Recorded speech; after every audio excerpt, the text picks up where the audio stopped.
Hey and welcome back to a new video. As we're approaching the new year, or I probably already posted this in the new year, I want to talk about ways of saving money and becoming financially independent. This is a topic that I personally really love talking about, and I have loads of tips and tricks of how to make 2025 a low spend year. Before we start this video, I've done a very similar video last year, which I'm gonna link down in the description for you if you want to watch it after this one. And for this video, I tried to not copy any of those tips and tricks. So let's start right away with the first point, which is probably the most important one, which is to have money, don't spend money. Our society is so trained to constantly consume, to constantly have to buy, to keep up with trends.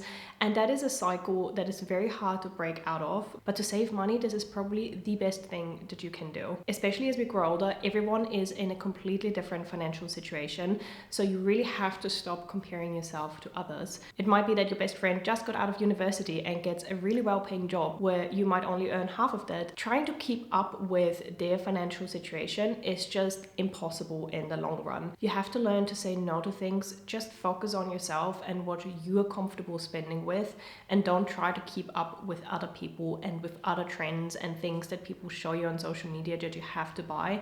Just purely focus on what you feel comfortable with, get an overview of your budget situation, and don't spend more than you can. And once you get yourself in a position where you have an overview of your budget, you learn to control your budget based on what you feel comfortable with.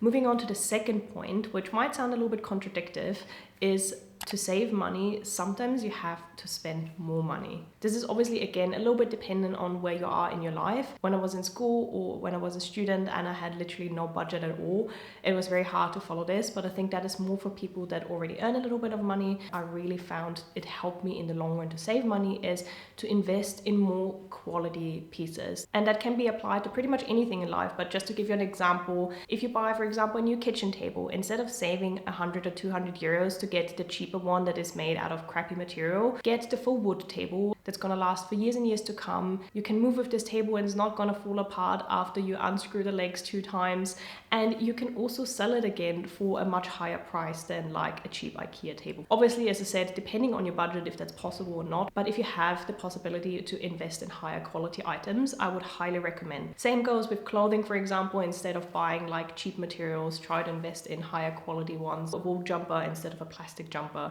and so on. That can be applied to a lot of different areas in your life, and I really found that it really helped me save money in the long run. Things just last so much longer if you spend the little bit extra. Point number 3 I wanted to put on the list because that literally just happened to me the other day and I wanted to share this with you. And this point is about booking hotels when you go on holiday. A lot of us obviously use websites like Airbnb or booking.com because they're just great comparison websites. But what happens is that hotels have to pay a fee to those websites to be able to be listed. So obviously those hotels would prefer you to book directly with them instead of booking through, for example, booking.com. So what I did is I looked up a hotel on booking.com. I went on to the direct website of the hotel. I compared the prices, and the prices on the hotel website were a little bit more expensive. So what I did is I called the hotel directly. I told them the price on booking.com and they were more than happy to give me a discounted price. So I now saved about 200 euros on my hotel just because I called them directly and told them the price. So if you are looking on booking a hotel anytime soon, definitely try this. Find the cheapest price online and then give them a call and see if they can make you a discount. Next up on my list is the 80-20 rule. This is a rule I have made up myself and I have applied to my own shopping behavior or shopping kind of habits, which is when I buy new clothes, 80% of them should be more basic and easy to combine pieces, and 20% can be more louder, out there clothing pieces. And the reason this works so well and helps you save money is when I was younger, I bought so many things that had really loud patterns and clashing colors, and literally nothing in my wardrobe worked with each other. So I bought lots of stuff and then didn't end up wearing it because I had nothing to combine it with. Whereas if you stick to this 80-20 rule, you have a lot of like basic pieces that then also work with this loud 20%. And even if your style changes, those 80% of clothes that you already bought probably stay in your wardrobe because they are fairly basic, and that 80% you can probably consider as my capsule wardrobe. But just having capsule wardrobe is a little bit boring. So I do want to have my 20% that's a little bit more loud, a little bit more out there, because I don't want to live a boring life. I don't want to have a boring wardrobe, but I do want to be smart about it. So this 80-20 rule in the last couple of years really helped me to build a solid wardrobe where I feel like I haven't wasted any money on anything, because everything works, I wear everything, I love everything. So if you have the same issue that I had, where you feel like you have so many clothes, you spend so much money on them, but you don't really feel like you have anything to wear, maybe look at your wardrobe with this like 80-20 view and see if you can improve it in the long run as you acquire more clothes. Next up is a fairly simple one, which is to delete shopping apps on your phone. And especially the Black Friday and Christmas time really reminded me how dangerous those apps are. Working in digital marketing myself for the last couple of years, I do know that pushing customers to download the app is a really top priority for companies. The reason is that it's so much easier for a company to push you to buy something if you have the app on your phone. Obviously, if you have the notifications turned on, if you do, turn them off.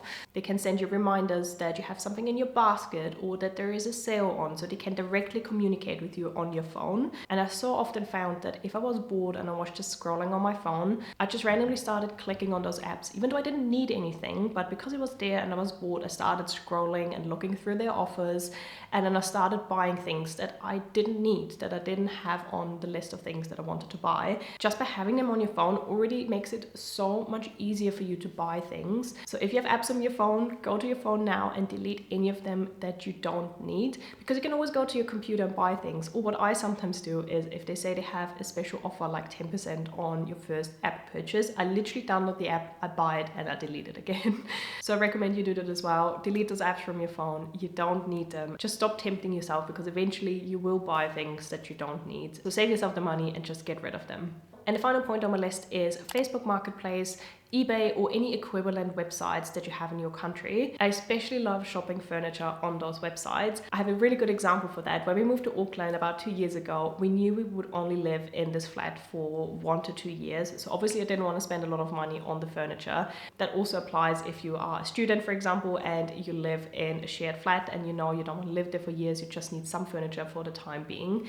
So the obvious thing is it was much cheaper than buying it new in store. And what I've done is I've literally written down every single thing we bought and the price we bought it for. When we were moving out again, 2 months prior, I started listing all of the items again on Facebook Marketplace, and I increased the price by about 20%. Obviously, a lot of people want to try to get the price down a little bit, so I gave myself a little bit of a buffer to allow the price to come down to what it was, what I bought it for. And the majority of the things I've listed, I've either sold for the same price or have sold for more than I bought it for. So all up, I actually came out with a plus at the end of our tenancy. So Facebook Marketplace is not only a really good way of saving money, but actually of making money afterwards as well. And what I tried to buy as well, coming back to my first point, is I tried to buy really nice pieces, like more high quality pieces that I knew would sell well again. So I wanted to include this point as well. If you can't afford buying new things, but you still want to be smart about what you're buying and how you buy it, so that is definitely something to consider as well. So those are a couple of tricks of how to save money in 2025 and make it a low spending year. As I said, I have linked down below a very similar video of last year where I talk about more tips and tricks that I haven't mentioned here yet. So if you want to hear more about this, then definitely check out this video. And also please, if you have any other ideas of how to save money or things that you're doing that I haven't mentioned yet, please put them down below. I love talking about this topic. I'm super passionate about this. I've always been, I don't know why, but I really like to be financially independent and I want to be in control of my budget and my money. So I'd love to chat with you in the comments about this. And otherwise, I hope you have a really good start into the new year. We're actually going skiing in 2 weeks. The hotel I mentioned, we got much cheaper, which I'm super happy about. And yeah, otherwise, if you haven't subscribed to my channel yet, I'd be really happy if you do so. And I will hopefully see you in my next video. Bye.